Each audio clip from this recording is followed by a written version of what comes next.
What impact does our wellness have on our mental health? Here to answer that question and introduce 8 dimensions of wellness is Isis Pettway. She's a senior clinical therapist here at UAMS.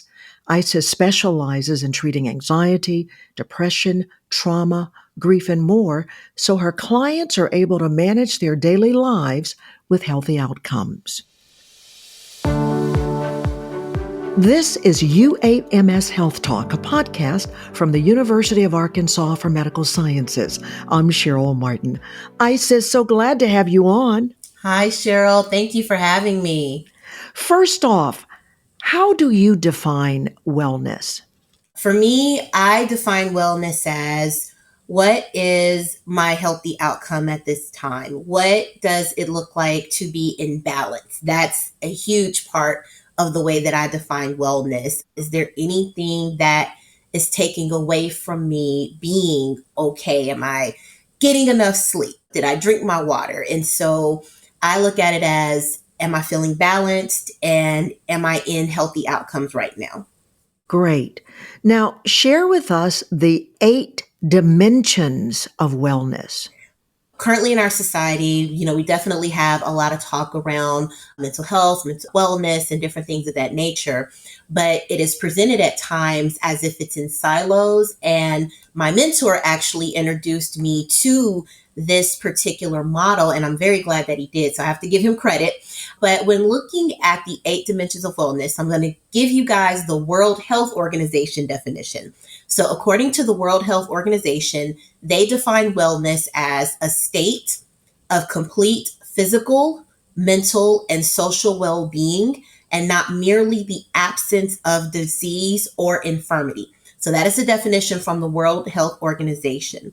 And so when looking at the 8 dimensions of wellness, what it says is we are interdependent. We have 8 areas in our lives that are interdependent, and it reminds us that all of these impact one another. And so the 8 dimensions are our intellectual, career, physical, social, existential, another word for spiritual, emotional, environmental, and financial. And so what this does is it says, okay, when there's an area that may not be doing well, then it impacts my other areas, and nothing is by itself, if that makes sense. So that's what the 8 dimensions of wellness is here to teach us, is everything is connected, and what you're experiencing isn't just happening on its own. So, how important then is it to understand that each aspect of wellness impacts another, as you mentioned, and nothing is isolated? It's very important. And so when I begin to, first, thanks to my mentor, when I was introduced to this model, it clicked. It made sense. And so if you go and look up the 8 dimensions, you're going to get what's called the wheel of wellness. And it's going to have those 8 interdependent dimensions. And what it does is it reminds us first that, hey, adult life is complicated or complex at times. And we've got these multiple things that are happening. So case in point, I'll start with the financial. And so let's say that if someone is having issues meeting their rent for the month, or they don't know how they're going to pay this bill or this bill, or they're in danger of something being cut off, then when you can't meet a financial need, then it's going to put you sometimes in an emotional state, whether you are feeling frustrated, whether you are feeling sad, discouraged. And then that can lead into some escalations in your anxiety, put you in a depressive mode, because you're trying to figure out, how am I going to meet part of this need? How is this going to work? And so that's one example. Another one is, let's say that you move to a new city, so that's environmental. You might be motivated to make friends, which is your social, or feel lonely, which is the social and emotional. And so that could go into beginning to kind of feel isolated, which again can lead into feeling depressed. And so by giving those examples, you see how that kind of connects to one another. And so by using, I love the wellness wheel, because in the center it has like your well-being, but I love looking at the 8 dimensions, because what it does is it gets us to start thinking outside of silos and say, okay, what is going on in this area of my life that is impacting these other areas. And so it's very, very important to remember that we've got 8 interdependent dimensions that are working together. And it's kind of like a domino effect. If one area is impacted, then all of those other areas can be impacted as well. And so again, your mental health is not an isolated event. Something is happening and it is causing other things to domino as well. So, when a person is aware of these dimensions and these mechanisms, one can trigger the other. What are your suggestions for them for coping? For example, the finances, because there are people, let's say, who have just discovered that they're losing their job and they didn't see this happening. And it's giving them anxiety. They are full of worry and they are worried about paying bills. So, how should they handle this so they experience wellness in the midst of a crisis? So the first thing is, one, we are going to sit with, so this is where your emotional comes in. We're going to sit with that emotion. We're going to first sit with what you are feeling at that time, whether it is frustration, whether it is worry. We're going to sit and we're going to acknowledge and accept that this is happening.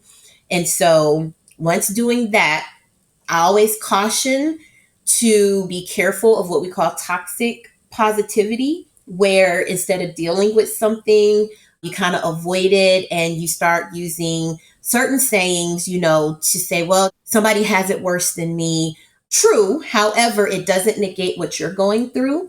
And so the first thing we're going to do is we're going to sit in that emotional wellness wheel, because we're going to sit and we're going to recognize that it's okay to sit with these feelings. It's okay to own them. The second part of that is looking at what does your social look like? And what I mean by that is, what forms of support do you have? Do you have friends, colleagues that you can lean into who may have resources or who may know how to receive help? And then for some people, they lean into their faith source. They go into their faith. So that is prayer. That is whatever that looks like for them. They tend to lean into their spiritual well-being to cope as well. So when there is financial stress, because that is one of the number one stressors, there are times when we want to look into our resources. So our environments, we want to look into our social supports. Who are the people that I can lean into? Who are the people that I can ask for help? What are some of the organizations around my area that might be helpful? Are there any organizations within my state? And then also for some, they start to lean into their creativity, or what are some of my skill sets that I can begin to utilize to make some extra money or pivot me into another career or something that I've wanted to do. That's great. Now, is there anything else you'd like to add about wellness and how it impacts our mental health? So the one thing that I will add is, again, remembering that nothing happens on its own. There's a root to most of what we deal with, and that you don't have to try to take on or solve or have an answer right away. And to remember that it's okay to take things one day at a time. Just remembering that we are interdependent beings. And again, that this wheel of wellness is there to help kind of put some puzzle pieces in place. So for instance, when you look at your intellectual, I'm going to define them. So when looking at your intellectual dimension, this is you recognize creative abilities in finding ways to expand knowledge and skills. So leaning into that, your intellectual, your creative outlet. It's important to have that. Sometimes a part of alleviating stress is leaning into what are some things that you like to do? When is the last time you threw a frisbee or got a coloring book or maybe watched your favorite show or cartoon from childhood or even now? And so leaning into that creative space, that intellectual space, what are those things that give you new insight, new information? Your social wellness, this is where you are pursuing and developing a sense of connection, belonging, and building community. What does your community look like? Career, are you creating personal satisfaction and enrichment from one's work? That's the career dimension. Our physical being is a huge part also of maintaining our mental health and wellness too. And so in your ability, because I want to be inclusive of that, But in whatever ways you can possibly move your body, even if it's just moving your arms or moving your shoulders, what are some ways to get movement in? And so that physical dimension says, you want to recognize the need for physical activity, health, food, and sleep. Are you able to go to bed? Our existential, again, our spiritual, this is that dimension of expanding a sense of purpose and meaning in life. The emotional part of our well-being, this is coping effectively with life and creating satisfying relationships. Our environmental, a lot of times we don't think about our environments playing a big part in our mental health and wellness, but it does. Because if you are living in an environment where you constantly have to be on guard, on watch, on edge for your safety, that absolutely plays a part in your mental health and your overall well-being. Because if it's stressful, your nervous system is consistently escalated, when does your body have time to really decompress and feel in balance? If you're in an environment where there's not good water, good air quality, these play a part in your mental health and wellness. And so the environmental dimension says, are you occupying pleasant, stimulating environments that support your well-being? Does your neighborhood even have a sidewalk for you to be able to get out and get physical activity? Or is it someplace that unfortunately may not be safe for you? So environment is something we tend not to think about, but that plays a part in our health and well-being. We talked about finances earlier, but that dimension says feeling satisfied with current and future financial situations. And so it's important to remember all of these 8 dimensions and to, stop and take a look and say, okay, what area is not going well for me right now? And what is the domino impact? And then what other area could be supportive right now? Do I need to lean into some of my creativities to help cope with this right now? Now, before we wrap up, Isis, please reflect on what's giving you energy and if there's anything that's draining your energy. Absolutely. First, thank you for that. All right. What is giving me energy right now? It is actually leaning into expanding and learning new skills in my current career. And so I just finished a fellowship and I am excited about putting these new skill sets, learning new things about myself into action. And so continuing to lean into that intellectual dimension because I'm a nerd. I'm a lifelong learner. I've got new books, which I'm actually going to read, and just really leaning into these new skill sets are very exciting. So that is what is energizing me right now. What is draining me is not being as physically active as I was at the beginning of the year. And so I am trying to get back into my walking, into making sure that I'm getting enough sleep, because if my physical well-being is not okay, then it does domino into those other areas of my life. So you are actually modeling and being aware of those 8 dimensions of wellness in your own life. Absolutely, because if I don't feel good, then I'm not going to want to be social. I'm not going to want to go out with my friends. And, it's going to impact those other areas. So, yes. Isis Pettway, thank you for educating us on the 8 dimensions of wellness and their impact on our mental health. Extremely informative. Thank you. Absolutely. Thank you guys for having me. And I would love to come back. Thank you. We'd love to have you.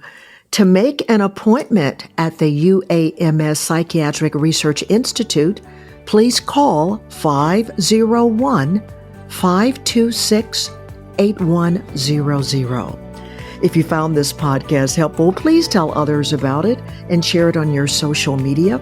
You may find other topics of interest to you when you check out our entire podcast library.